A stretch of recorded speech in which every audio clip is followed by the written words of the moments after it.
Hello बच्चों। तो discuss किया जाए आज का सवाल। तो let's start with the solution. ये देखिए क्वेश्चन दिया था मैंने, if the numbers a, b, c are selected from the set 1 2 3 4 5 6 with repetition. यानी तीन नंबर्स आपके पास a b c हैं, तीन वेरिएबल्स हैं जो कि इस सेट में से ही कोई ना कोई वैल्यू अटेंड करने वाले हैं। अब विथ रेपिटेशन का मतलब यहाँ पे ये कि इनकी वैल्यू इक्वल भी हो सकती है। लेट से A1 हो गया, B1 और C1। तो विथ रेपिटेशन का मतलब केवल और केवल यहाँ पे ये कि इनकी वैल्यू इक्वल भी हो सकती है। Then find the number of polynomials of the type ax² plus bx plus c which is positive for every real value of x। ax² plus bx plus c type के कितने polynomial बनेंगे जिनकी every real value of x के लिए जो value बने वो कैसे बने, पॉजिटिव बने।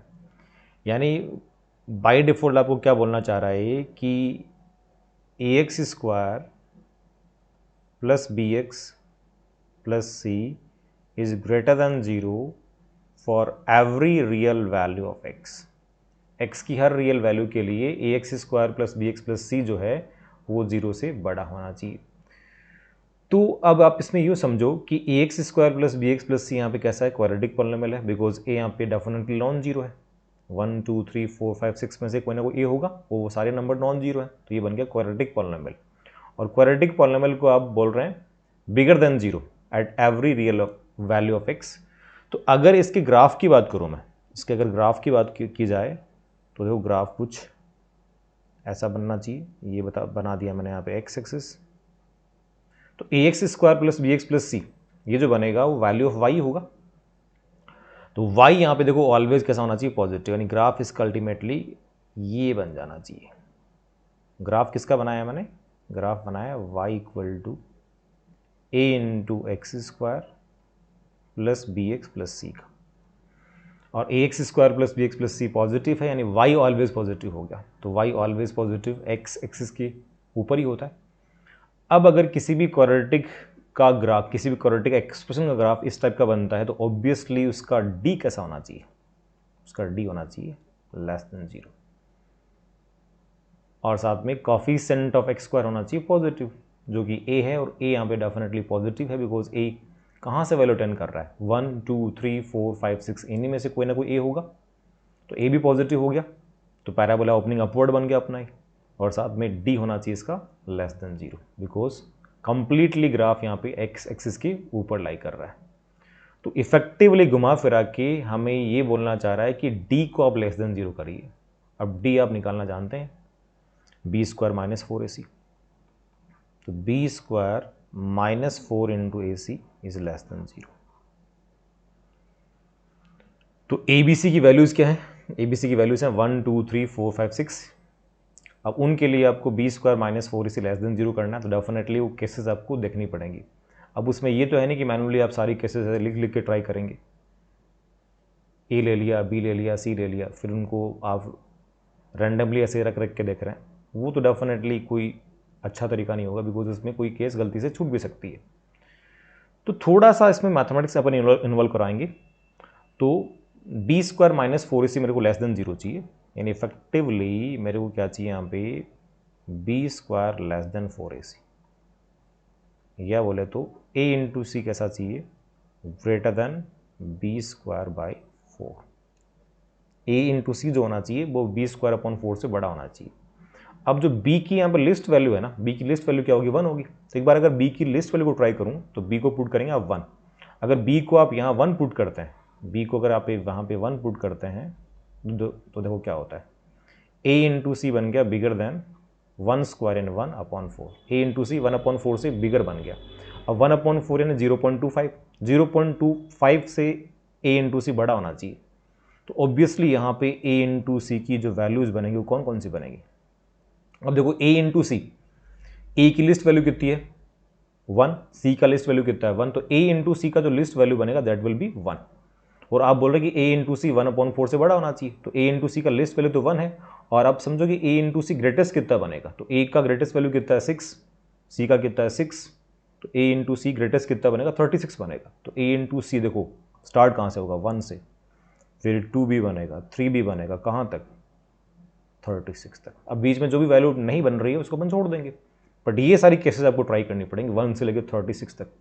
काफ़ी ज़्यादा केसेस हैं, तो अगर नंबर ऑफ केसेस काफ़ी ज़्यादा बनती हुई दिखें आपको, तो उसमें एक तरीका आप ये लगा सकते हैं कि टोटल जो नंबर ऑफ केसेस हैं, यहाँ जो आपके रिक्वायर्ड केसेस हैं वो ए इंटू सी के अकॉर्डिंग डिसाइड हो रही है। अभी तो आपने बी को 1 ही पुट किया है, अभी बी को आप आगे 2 भी पुट करेंगे, वहाँ केसेस बनाएंगे, बी को 3 पुट करेंगे, वहाँ केसेस बनाएंगे, बी को 4 पुट करेंगे, वहाँ केसेस बनाएंगे, ऐसे ही बी को 6 पुट करेंगे, वहाँ केसेस बनाएंगे। यहीं केसेस काफ़ी सारी बन रही हैं, तो आगे डेफिनेटली टोटल मिला के काफ़ी सारे केसेस हो जाएंगे।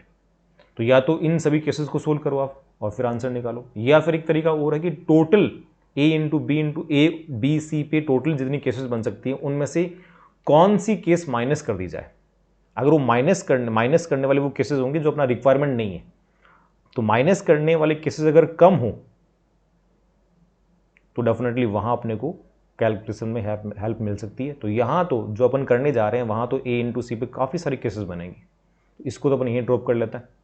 अपन इसका उल्टा सोचते हैं, उल्टा मतलब कि टोटल में से क्या माइनस किया जाए, टोटल में से क्या माइनस किया जाए। तो टोटल यानी ए बी और सी की जो भी पॉसिबल वैल्यूज़ हैं उनमें से वो आप केसेस माइनस करेंगे जहाँ पे डी कैसा हो जाए, 0 या 0 से बिगर हो जाए।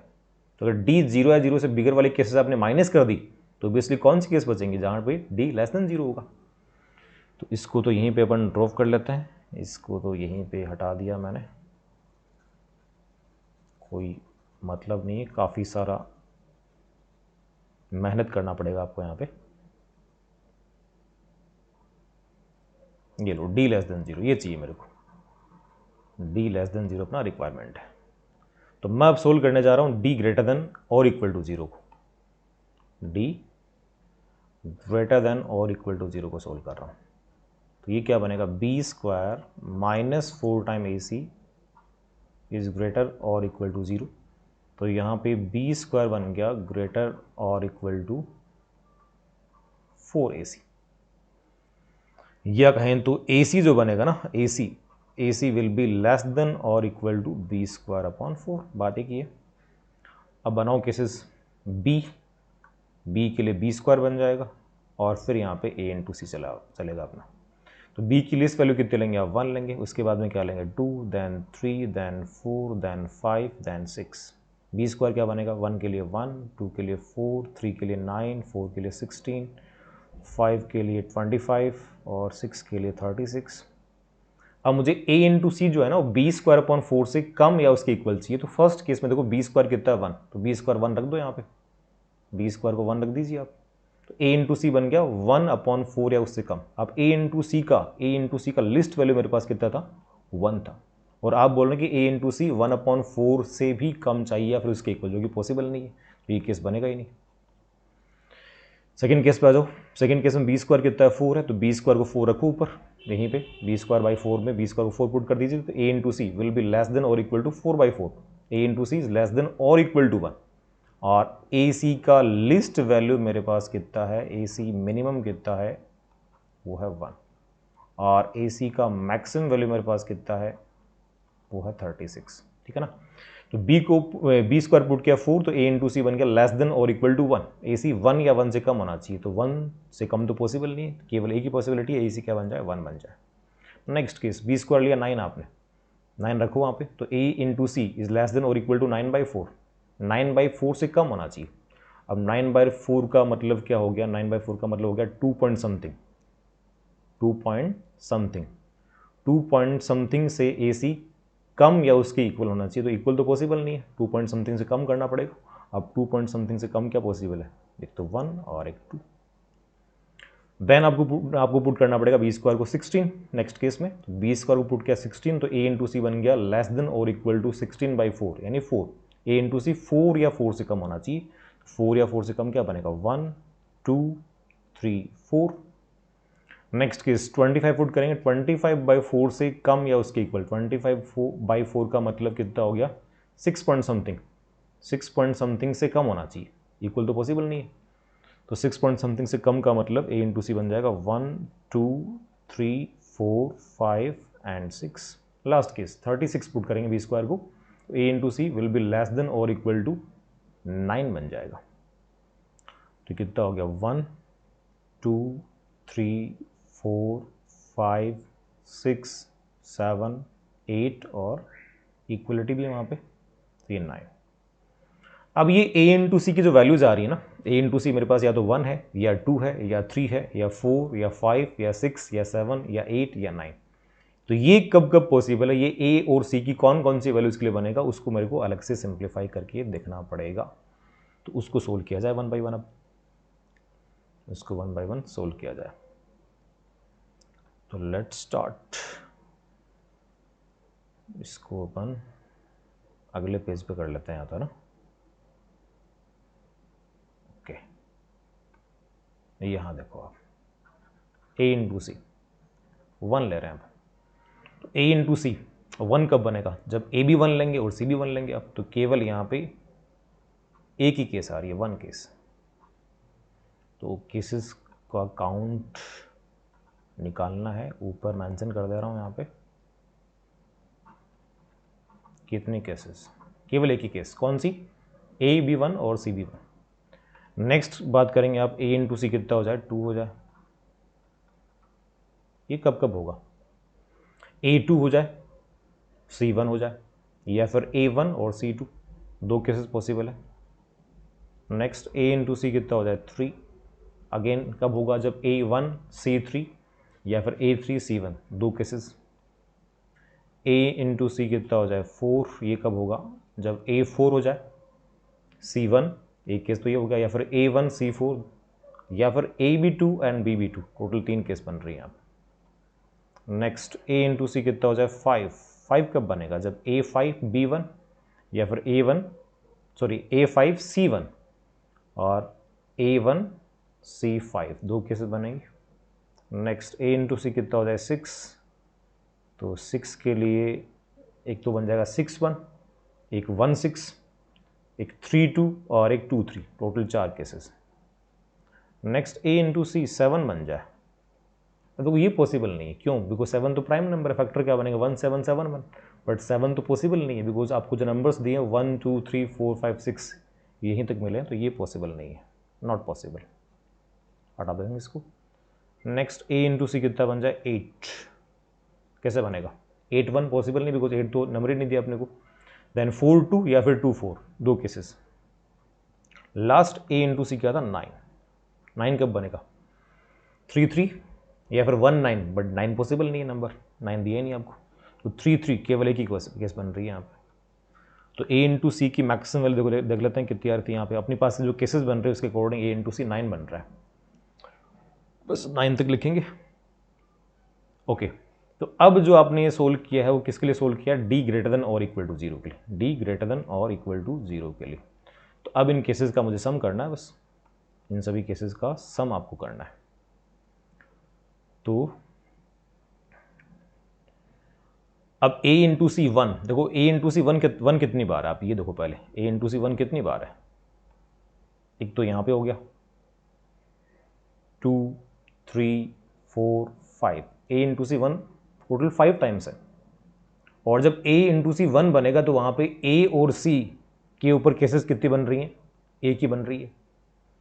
यानी ये जो 1 है यहाँ पे वो कितनी बार काउंट होगा, 5 टाइम काउंट होगा। 5 टाइम क्यों काउंट होगा, बिकॉज एक बार तो यहाँ काउंट हो जाएगा, एक बार यहाँ पे, एक बार यहाँ पे, एक बार यहाँ पे, एक बार यहाँ पे। तो 1 को इंटू करेंगे आप 5 से, 1 को इंटू करेंगे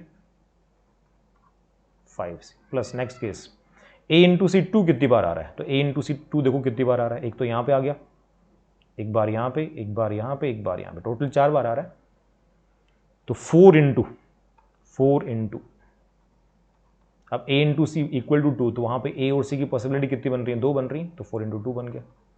ऐसे आ जाओ a इंटू सी 3 कितनी बार आ रहा है, तो a इंटू सी 3 देखो एक बार तो यहाँ पे आ गया, एक बार यहाँ पे आ गया, एक बार यहाँ 3 बार आ गया।